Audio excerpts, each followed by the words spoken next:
মা বাবা যতদিন জীবিত থাকবে ততদিন সন্তানের উপর একটা দোয়ার হাত থাকবে। মানে বটগাছটা দেখেন না মানুষকে যেভাবে ছায়া দেয় ঠিক সেভাবে সন্তানকে সারা জীবন আগলে রাখে এবং ছায়ার মতো ভালোবেসে আগলে ধরে রাখে।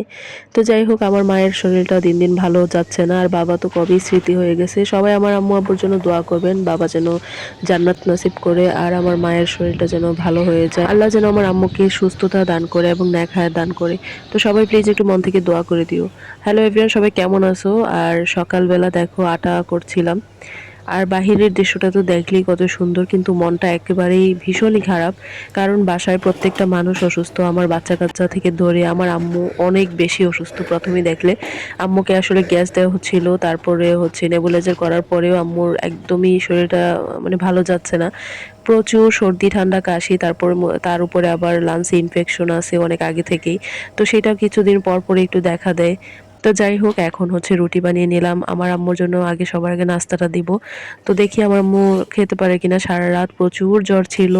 তো কি করব না করব কিছুই বুঝতে পারছি না। আমিও সারারাত ঘুমাতে পারিনি। আমার নিজের শরীরও ভালো নেই। সকালবেলা উঠে রুটি বানাচ্ছি। রাতে সারারাত আমার জ্বর ছিল।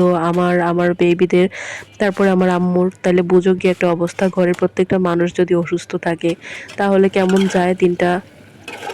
তো শুরুটাই হয়েছে অসুস্থতা দিয়ে, জানি না সারাটা দিন কেমন যাবে। খুবই আতঙ্কে আছি, আমার কখন না জানি কি হয়, আমার নিজের শরীরও ভালো নেই। তো এখন একটা ডিম ভাজি করে নিচ্ছি, মুখে একদমই রুচি নেই। কি দিয়ে কি খাবো কিছুই বুঝতে পারছি না। তো আম্মুকে একটু তরকারি দিয়ে একটা রুটি কোনো রকম দিয়ে আসছি, বলতেছি কি খাবে আসলে কিছু বলতেও পারছে না। আর আমার আম্মুর এত পরিমাণে জ্বর শরীরে, তো মুখেও রুচি নেই, কি খাবে নিজেও জানে না। তো জোর করে বললাম যে একটা রুটির অর্ধেকটা হইলেও খাও। নাস্তা খাওয়ার পর এখন অনেক মশলা দিয়ে হচ্ছে একটা আদা চা বানালাম। এই চাটা খাওয়ার সঙ্গে সঙ্গে গলা টলা একদম ঠিক হয়ে যাওয়ার কথা, কিন্তু আমার আম্মুর এত পরিমাণে ঠান্ডা যে এই চা খাওয়ার পরেও ঠিক হচ্ছে না। তো বোঝেন, আর যেহেতু ওনার লাঞ্চের সমস্যা, তো এত জলদি হচ্ছে ঠিক হওয়ারও কথা নয়। তো দুপুরবেলা হচ্ছে খুব জলদি রান্না করলাম।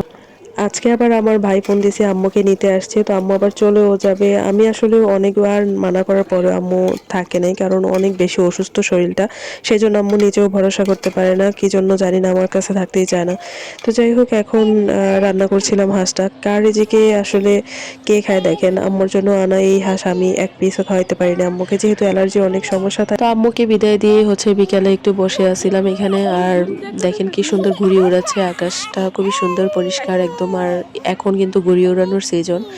আমার ছেলেটা খুবই এনজয় করতো, তার শরীর ভালো নেই দেখে আজকে চুপচাপ বসে আছে আর আমার সঙ্গে টুকটাক গল্প করছে।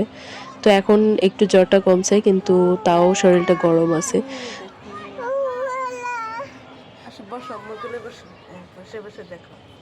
আজকের ভিডিও তাহলে এখানেই শেষ করছি। সবাই ভালো থাকেন, সুস্থ থাকেন আর আমার পরিবারের জন্য সবাই দোয়া করেন। আল্লাহ হাফিজ।